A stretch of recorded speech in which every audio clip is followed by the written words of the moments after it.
This is the Daily Tech News for Friday, June 20th, 2025. We tell you what you need to know, follow up on context, and help each other understand. Today, Jeffrey Katzenberg says animated movies are about to get 90% cheaper to produce. And Ray-Bans are no longer the only fashionable option for smart glasses. Thank goodness. I'm Tom Merritt. I'm Huyen now. Let's start with what you need to know with the big story.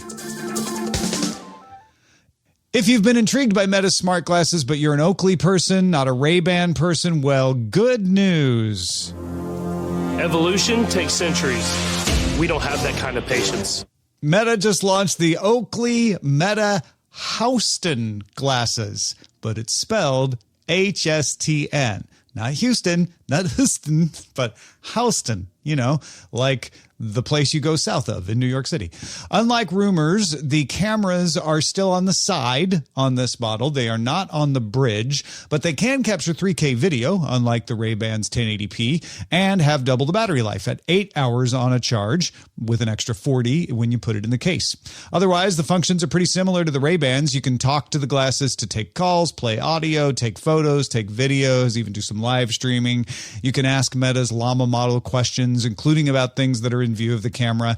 And the Oakleys, like the Ray-Bans, can also be connected to Be My Eyes to help visually impaired users get a description of what the cameras can see from a human. They have the same IPX4 water resistance as well. One non-Meta thing they have is Oakley's Prism lenses, which Oakley spells with a Z. Those filter out ultraviolet light. This is not a new partnership. Essilor-Luxottica makes both the Ray-Ban and the Oakley glasses. And the rumors still say that a version of Oakley's meant for cyclists that'll have that camera in the center will come under Oakley's Sphera design later this year. The first model available is a limited edition with gold accents for an extra $100. You pay $499. You can start pre-ordering on July 11th in Austria, Australia, Belgium. Let me hear it, Canada, Denmark. How about you, Finland, France, Germany, welcome in, Ireland, Italy, Norway, Spain, Sweden, the UK, and the US. And if you're like, hey, I'm not in one of those countries, later this year, they will come to India, Mexico, and the United Arab Emirates. More models than the gold one will follow. Those will be $399. They'll have a bunch of different frames and lens colors. When does this make you want to jump on the smart glasses train? I'm thinking more. I'm definitely getting ready to get a ticket on the smart glasses train. So this definitely gives another option. I used to be a big Oakley. Really? Me too. Oakley person. Yeah. Back in early 2000s, I think. I had an Oakley backpack and everything. And I love the glasses, even though I couldn't afford them because I think that was grad school time. But this just makes so much sense. You know, just Oakley as a brand is still very strong. And of course, I think that does play into a really good segment of well-known brands partnering with a manufacturer like Meta. So this makes a lot of sense. I don't think I would go for limited edition gold accents for $100. But yeah, it makes sense. Although I have to admit, especially with Meta publishing AI prompts, I'd be a little bit nervous about putting these on. But I do think it's just a smart idea. And just in general, I think smart glasses are very interesting form factor, especially kind of in the wearable ecosystem. That's a good question about the prompts. As far as I know, that's only when you make them in the Meta AI app. I have not seen anyone say that the prompts from their glasses have showed up there, but does make one wonder. So I think it's a fair thing to bring up. I actually was into Oakley at the same time. Mm-hmm. I have a pair of Oakley flip-flops, as a matter of fact. Yes. That I've had for 25 years. They've lasted forever. It was a big O. Maybe not 25 years, but close to 20 anyway. Yeah. I was thinking I have the Ray-Ban originals, the ones everybody hated. And I've been kind of waiting to upgrade those, even though everybody loves the second round of the Ray-Bans. And I was like, ooh, but Oakley's, this might be fun. But like you, I don't want to spend an extra $100 just for gold accents. And now I'm holding off. And if I'm going to buy, I'm not going to buy until these others come out. I mean, I feel like there's a big market here for them too to push with athletes if that's something that they can get. I don't know, whatever the privacy issues with glasses, of course. Yeah. But I mean, there's so much here, and I'm actually really excited for. Not that I'm a cyclist myself. I'm a very poor bicycler, biker, whatever the appropriate noun for that is. But I think there's a big market here for smart glasses, especially with action sports, just because it's a thing already with folks, and there's it feels like a whole segment of social media that is just folks doing really awesome mountain biking and trails with action cameras. I can't imagine that this wouldn't just enhance that. And I do like the detail that the camera's on the bridge. I assume that's for some kind of balance wind resistance thing for cyclists, but maybe I'm just overthinking it. Yeah, or a POV that's like directly. Oh, directly. Probably a little of both. I love that we are. The Meta sort of stumbled into a successful product. There's been some interviews where their executives are like, yeah, we were only going to take 2 swings at this. And if it didn't work, we were going to bail. And well, the second swing worked. So we're going to keep making these. Plus, they've got a version that'll have a display that shows up in your glasses coming out later this year. And then they're talking about full on augmented reality glasses in 2027. I'm into it. I'm very, very interested. As someone who's finally been turned around on a watch, like getting back to watches, I'm really curious to see what we can do with kind of like heads up displays in real life. It's like it's like science fiction. The heads up display is interesting, and honestly, as the audio quality starts to get better reviewed on these, especially these Oakleys, people are saying like, yeah, this is as good as a lot of earbuds.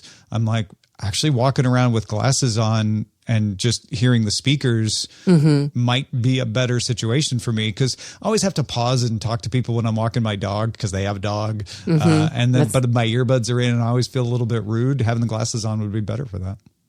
I like that. Did you find that you had an adjustment period with the HUD? Because I mean, I haven't really used smart glass. I don't think I haven't tried any of this new smart glasses. But with the HUD, was there like a? I have not used any with a HUD yet. Okay. So then what? Sorry, then my bad. I have no idea what the experience is like on the Ray-Bans. Yeah, so the Ray-Bans is just audio. You can talk to it and you can hear it. So you can play podcasts and music and stuff, or you can talk to it and it answers you, but that's it. So it's got a camera that it can see, and you can say, like, is that a tree? It'll be like, no, Tom, that's a car. But it doesn't show you anything. That's what's coming out later this year, or a version that will have a heads-up display. Okay. Yeah. That is what I think I'm interested in. I've done at least assistance in my earbuds, and I just kind of forget that it's there, to be honest with you. Or and the battery life wasn't very good for a long time either, and I don't want to have to remember to recharge my glasses. So that's 2025. Everything needs a charge. So. I know, right? All right. Well, DTNS is made possible by you, the listener. We want to take time to thank Tim Deputy, Brandon Brooks, Joni Hernandez, and welcome new patron Ethereal Annie. Ooh, welcome, Annie. There's more we need to know today. Let's get to the briefs. Well, Android users can now open shared Word, Excel, and PowerPoint documents without having to log into a Microsoft account. Microsoft made this available for iOS in March. You won't be able to make edits or leave comments, though, until you sign in. Yeah. Makes sense. Yeah, it makes sense. There's a little bit of a security to that. You want people to sign in to change the document, but if you've sent the link to someone, you're saying like, it's cool if you just look at this. So yeah, I think this is helpful for people, because everybody uses Microsoft documents. It seems like, even if they don't want to, you just end up having to. So truer words were never spoken. Not everyone is into following the ins and outs of chip manufacturing. I get that, but there's a lot going on in the space. So let's give you a quick rundown of the latest. Bloomberg sources say that Japan's SoftBank is investigating a partnership with TSMC, Samsung, and others called Project Crystal Land, which really would be better as an amusement park or maybe a rock museum. But anyway, it's going to build robots is apparently what the story is, and other advanced technology in Arizona. The Economic Times says Foxconn may open a new facility in Tamil Nadu in India to make iPhone enclosures. One source said construction had already begun on the plant. It would be close to Foxconn's existing display module plant. So more iPhone production from Foxconn moving into India. Reuters says Foxconn is talking with NVIDIA about using humanoid robots at a plant in Houston, Texas in the United States. That will make servers for NVIDIA. The target is supposedly Q1, when the plant's supposed to get up and running. They want the humanoid robots walking around as soon as they open. Foxconn has been working with NVIDIA and China's UB Tech on humanoid robots. We're not sure which ones we'll use, but since it's an NVIDIA plant, I'm guessing it's probably going to be NVIDIA if they do it. And a report from the Bell in Korea says that Google's switch from Samsung to TSMC for the Tensor G5 chip, that's the one they use in the Pixel devices, has served as a wake-up call to Samsung's chip division. The foundry is running around with some panic, and there is an internal investigation of what it calls the Google incident underway. I just love like the euphemistic terms that companies have to come up with for things like this. Just, it's like, that which shall not be named. Yeah. They are, it reminds me of when everybody talked about Google having its red alert moment when OpenAI, when ChatGPT came out. It's that kind of thing going on at Samsung. All right, well, starting June 3rd, users of Microsoft's family safety feature for Windows started reporting that it was blocking the Chrome browser. Microsoft has created a bug report for the behavior and is investigating. Other browsers like Opera and Firefox do not appear to be affected. And some users reported that changing the name of the chrome.exe file solved the issue. There's so many armchair things you can say here. Like, yes. Well, obviously Microsoft's trying to stop people from using Chrome, which I really honestly don't think is the case. From their reaction, it seems like they're like, we don't know what's causing this, which leads me to my second armchair response of, well, if I can change the name from chrome.exe to something else, seems like you've just got a filter somewhere on chrome.exe that you need to figure out. Sometimes, what is it? If it walks like a duck and quacks like a duck, sometimes it's a duck. Duck, y'all. Do you think this is a duck? I've seen ducks like this before. Wink twice. You think this is a duck? I've seen ducks like this before, just saying. Okay. Blinking. All right. No one can see that, but I was blinking wildly at my camera for Tom. Cloudflare CEO Matthew Prince told Axios that his numbers show search referrals to publisher websites are falling because people aren't clicking on citation links in chatbots. So that's two problems in one. First of all, you should check those citations because sometimes they don't say what the chatbot says they say. And of course, publishers aren't getting the traffic for their news. Cloudflare's data shows that in 2015, Google sent one visitor to a site for every 2 pages that it crawled. 6 months ago, that ratio had fallen to 1 visitor for every 6 pages. And now it's 1 for every 18. So in the past 6 months, it has changed significantly. By comparison, chatbots send even fewer people at 1 visitor for every 1,500 pages they crawl for OpenAI and 1 for every 60,000 pages for Anthropic. Cloudflare says it is working on a tool to help publishers block large language models from crawling their sites. And honestly, you don't need to hear this quote from Matthew Prince to believe that Cloudflare is going to make a tool. But Prince is so confident that he told Axios, I go to war every single day with the Chinese government, the Russian government, the Iranians, the North Koreans, probably Americans, the Israelis, all of them who are trying to hack into our customer sites. And you're telling me I can't stop some nerd with a C Corp in Palo Alto? I'm sorry. That just the chutzpah that goes into that statement. I don't think anyone was telling him that. No, but I think. Yeah. Hey, when you have a shot to kind of flex a little bit, you take that shot to flex a little bit. So yeah, and honestly, Cloudflare is pretty good at this stuff, and he's not wrong about the sophistication of the attacks that Cloudflare has to defend against. Okay. I needed that. That was like a cup of coffee. Thank you so much. Nice. All right. Well, according to Kantar's Insights Division for South Asia, 23% of people in India use only mobile phones to consume media, no TVs. That's up from 15% in 2023. The trend is higher among men in lower income and rural groups. Affordable smartphones and monthly service rates as low as $4 have driven the change. India has the highest share of internet traffic coming from mobile at 78.6% compared to 62.8% in China and 43.1% in the US. Along with these numbers is the fact that online marketplaces like Meesho and Flipkart have been growing with rural users. Yeah, this makes me want to pay even more attention to the companies that do mobile services in India, because this is the kind of condition where you see a leapfrog, where suddenly there's mobile services coming out of India that no one would have thought of elsewhere because they just don't have as many users as they have here. Yeah, it's pretty amazing. And I think like we've been seeing this like for a number of years in like the mobile segment of like the mobile only users. And like we've kind of been aware of it, but it's really fascinating to see it kind of come to head in like emerging markets where It's like a different kind of like leapfrogging, like technologically speaking, where in like the developed nations, we kind of have like a slower ramp up because the technology is developing here. And then when that technology gets kind of disseminated to emerging markets, things leapfrog, and that kind of changes the way the socioeconomics of it works. And so it's really fascinating to see. So, yeah. The Economist was doing a report on what India needs to do to become like Korea, Taiwan, et cetera. And one of the things was they need to have a hit. They don't have a company or a startup, that they can point to and say like, aha, that's the one. Vietnam is in the same situation. And so I thought it was interesting to see this. I'm like, if India were to have a hit, it might come out of this just because of the user base. Absolutely.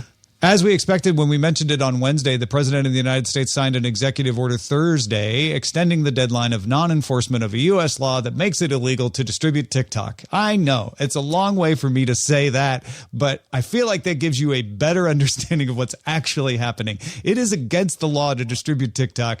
The government has said we won't enforce the law. They haven't actually made it legal. Anyway, the extension is for 90 days, and the administration says it'll be the last one they will do, although we'll see.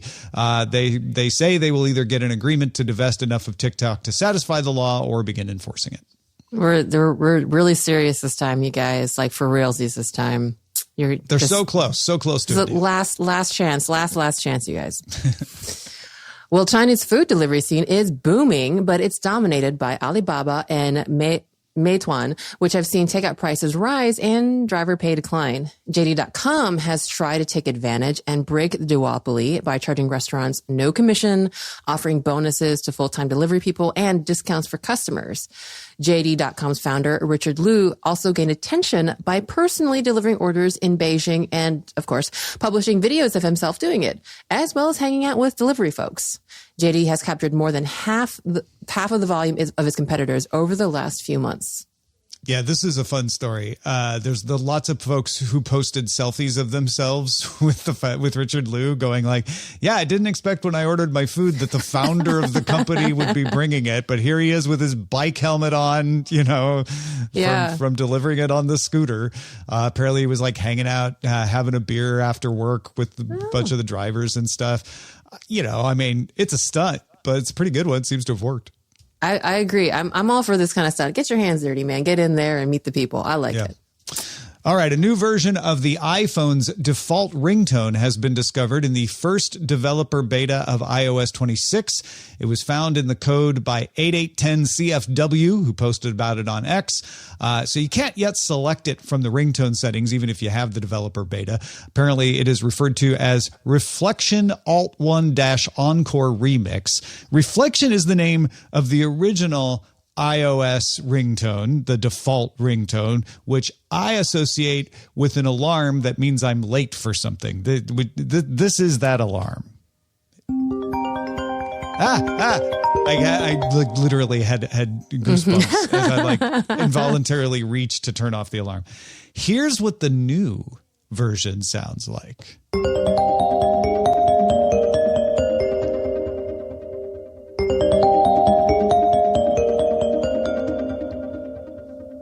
So it's similar. It's kind of the same melody, maybe, but it's got a little more something going on, like a little bit more hype, if one could say, just a little more energy or something. I don't know. It's nice. I like it. Yeah, so some people are describing it as glassy, which would go with the liquid glass redesign. Ooh. Yeah. So maybe that's why it's in there, and they were going to introduce it at some point, and somebody found it before they were supposed to, But yeah, this is the original again right here. And this is the new one. Yeah, it's a little funkier. Yeah. A little funkier. Little something extra, something extra hits or something in there. Anyway, very nice. Well, congratulations, and hope you guys enjoyed if it actually does come to people's ears soon. A worldwide survey by the Reuters Institute for the Study of Journalism found that 79% of people surveyed do not receive news alerts on their phone in any given week. 43% have actively disabled such notifications. The report says people disable the alerts, quote, either because they feel they get too many or because they're not useful. Many consumers are overwhelmed by notifications of all kinds. Yes. Raise my hand. Yes, I raise my hand on this. I think there are so many things that contributed to this. Obviously, the tenor of the news can make people decide, like, I don't need to be seeing this in the middle of my day, all day, every day. Yeah. But I have noticed that I have whittled things down to just the Wall Street Journal and BBC News, because the Wall Street Journal will usually tell me the domestic news I want to hear, and BBC will tell me the international news I want to hear. But even I sometimes get close to turning off because they abuse the privilege. Yes. And I think this is a rampant issue. And I'm more along the lines of, like, I have just too much of everything. And so I did at one point kind of try to filter my news alerts when I was feeling a little more capable to handle all the tenor and the amount of news that happens. But I think just also, I do think there's something about, like, on top of all of that is just people, I think increasingly companies are abusing the privilege to have notifications sent. Yeah. And I don't know why that is. Other than because they want to drive traffic, because they're losing all the traffic to the chatbots. I understand the temptation, but yeah, and it's just, maybe it's just too hard technologically to filter things. And also, I feel like once for example, again, Android person, like, Android is very forward now about being like, hey, do you actually want to enable notifications for this app? So I feel like that's also putting pressure on people. So once they get it in, they will just cram as much information as possible at you, whether that's promotional or not. Yeah. So the ones that really get me are when it's like a feature story. And I'm like, that's not breaking news. I don't need to know that, a woman in Minnesota has made $1 million selling plushies. Sounds like a great story. Not breaking news. Don't need to interrupt my screen with it. So no, I think I did actually get several of those, which felt more like, okay, look, I have only so much capacity. Okay, now you've just broken my trust. But I do think that's a thing. I just think the filtering is not done carefully enough, or maybe that's just a hard problem. I don't know. Well, those are the essentials for today. So let's dive into a deeper story. All right. Well, Jeffrey Katzenberg says AI is about to make animated movies 90% cheaper to produce. Is this the next Toy Story moment or just tech hype? Andy Beach breaks it down. Andy, thanks again for joining us, man. Hey, Tom, good to see you again. Yeah, good to have you back.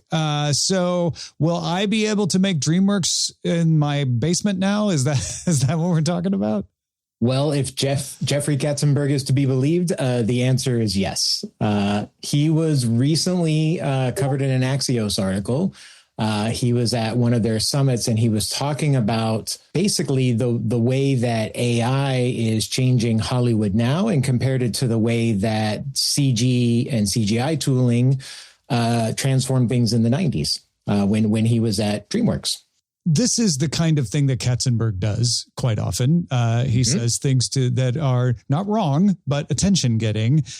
Provocative. Exactly. If you had to gauge how much we should be guided by this, would be a way to put it. How would you put it? Well, if you look past the headlines a little bit and look at some of the broader pieces that are there, I think what he was really stating and talking about is that the impact for AI is really going to lower the barrier of entry for independent creators. It's going to give tooling for individuals to go do things with content in a way that it's typically taken a larger collection and a studio to do. So they may be the bigger beneficiary here. And then it is AI studios that are going to come along and probably be more involved in the more traditional Hollywood system, I think. Yeah. And there seems more to look at and say that makes sense given where we are here than, say, with a previous enterprise where we were going to have vertical and horizontal video at the same time. Is there are there other things going on in the industry that would lend credence to say, like, yeah, not only is this a good idea, but he is not the only one. Maybe he isn't the one who's going to back the winner. Well, I think there's a lot of moving parts in how this is coming together right now. And probably one of the bigger ones is around who owns the intellectual property that comes out of these AI pieces. And until we get a little more resolution about that, it's going to be tougher to say what is the role overall for content creators when they are using AI at scale and acknowledging it in a more serious way. I think that hurts the independents less because they're less tied to that long-term monetization of every single piece of intellectual property. That the independent doesn't have a cast of characters the same way a studio does that they're trying to protect. So I think until that gets a little more resolution, which is really just moves at the speed of courts, unfortunately, it's going to continue to be something that holds back the studio system likely more than the independents. So giving the independents a little bit of a leg up, and I think possibly causing people who are worried about job replacements to look at the studios as the place to provide pressure on this, and which would also slow the studios down. Yeah, I think they're going to be heavily focused on not just testing out the ideas with the technology, which they're already fully engaged in, but it's going to be making sure that they can have a defensible position against their content being used. There have been other stories recently about how we're starting to see some of the first big lawsuits by studios against model makers for the content that's coming out of their systems. And that likely goes hand in hand with some of the regulation discussions that are beginning out there. So it all ultimately sort of collapses back into this overall discussion around the AI revolution. And in the end, like I said, it's a matter of what's good, right? We could see a lot of people take advantage of these tools that are 90% faster to make something that's not very good. And so you still have to have something that resonates with people the way the original Toy Story did. Yeah, and I think that even goes back. You can look at sort of the dawn of YouTube, gave us a lot of new people putting up content. It didn't mean it was all great content. It just meant we had a lot more content. And eventually you had a sort of sifting and out of what was really good. And that got an audience and an attraction. And then we had a long tail of, very minorly or niche content as part of it. And honestly, I look forward to that. That was a fun period of time. Not every single thing I watched was amazing, but I definitely started to see things that I never would have seen before, and they were highly entertaining, and we're still reaping the benefits today. So I'm not against that part of it. Yeah, no, I personally am also a big fan of that because I think it finds people that weren't necessarily going to be a creator before. It gives a storyteller the tools that they didn't previously have access to go do something, and you might discover a new voice as part of it. Yeah. Well, Andy, thanks for helping us wrap our heads around this. If people want to read more of your analysis of this, maybe get a few more details, where should they go? So I've been writing on a Substack about a variety of topics, this included, and I recently just rebranded it, and it now has its own name. It's called Engines of Change, and it has a URL, enginesofchange.ai. Excellent. Enginesofchange.ai. Thank you, Andy. Yep. Thanks so much, Tom. If you have feedback about anything that gets brought up in the show, we love to hear from you. One way to do it is those little social networks out there. We are at DTNS Show. You can find us under that name on X, Instagram, Threads, Blue Sky, and Mastodon. For TikTok and YouTube, you can find us at Daily Tech News Show. We end every episode of DTNS with some shared wisdom. Today, Allison has some personal experience to share. Yes, thank you, Allison. And yes, this is Allison Sheridan of NoSilicast. Allison writes, we didn't get rid of Wise the first time they had a security failure, but we did the second time. I heard Tom and Jen Cutter talking about Eufy and then Wise in the briefing. We replaced all of our indoor Wise cams the second time they blew it on security. We chose Eufy because they're only slightly more expensive, and the indoor cams we bought were HomeKit compatible. Coincidentally, yesterday we replaced all of our remaining outdoor Wise cams with Eufy cams, and they're pretty amazing. Replaced our Ring doorbell with a Eufy doorbell too. The outdoor stuff is not compatible with HomeKit, but I'm working on Homebridge now. Very happy to be Wise free, Allison. So I don't know if this is really sharing wisdom as much as wise. Sorry. Wow. I should not have done that. Very good. No, very good. But yeah, I don't know if you use any of these brands at all. No. Well, I don't either. My husband prefers, because we live in Colorado, he prefers Ubiquity. Is that the one? Nice. Yeah. And so we have all the Unify, Ubiquity, things that start with U type stuff, because we like local. And I guess like just generally speaking, he's kind of happy with it. And we do a lot of like, I think we host as much of our data as possible. And that's as far as I can say, because I don't actually play with that stuff in my house. I just hope that it works. I've been thinking about switching to different cams. We have old Nest cams, like pre-Google acquiring them, Nest cams that we still use and they still work great. And then we have a Ring doorbell that's like locked down so that it's not sending anything anywhere. But yeah, I feel like, you know what, maybe I should look at Ubiquity or Eufy. Yeah, thanks. Actually, it's good to know about Eufy as well, because I think sometimes we're not quite happy with Ubiquity, but good to know that there's other options out there. Thanks, Allison. All right, well, what are you thinking about? Do you have some insight into a story? Please share it with us. Feedback at dailytechnewsshow.com. Indeed. And big thanks to Andy Beach and Allison Sheridan for contributing to today's show. Thank you for being along for Daily Tech News Show. You can keep us in business by becoming a patron. Head to patreon.com/DTNS. This week's episodes of Daily Tech News Show Briefing were created by the following people. Host, producer, and writer Tom Merritt. Host and writer Jason Howell. Co-host Rob Dunwood. Co-host Jen Cutter. Co-host Wentway Dow. Co-host Sarah Lane. Producer Anthony Lamos. Producer Roger Chang. Editor Hammond Chamberlain. Editor Victor Bogdan. Science correspondent Dr. Nikki Ackermans. Social media producer and moderator Zoe Detterding. Our mods, Beatmaster, W. Scottus1, BioCow, Captain Kipper, Steve Guadarrama, Paul Reese, Matthew J. Stevens, a.k.a. Gadget Virtuoso, and J.D. Galloway.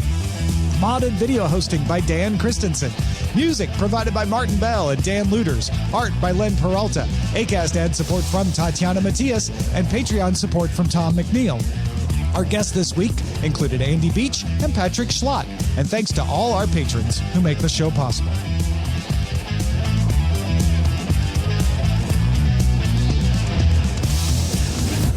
This show is part of the Frog Pants Network. Get more at frogpants.com. Diamond Club hopes you have enjoyed this program.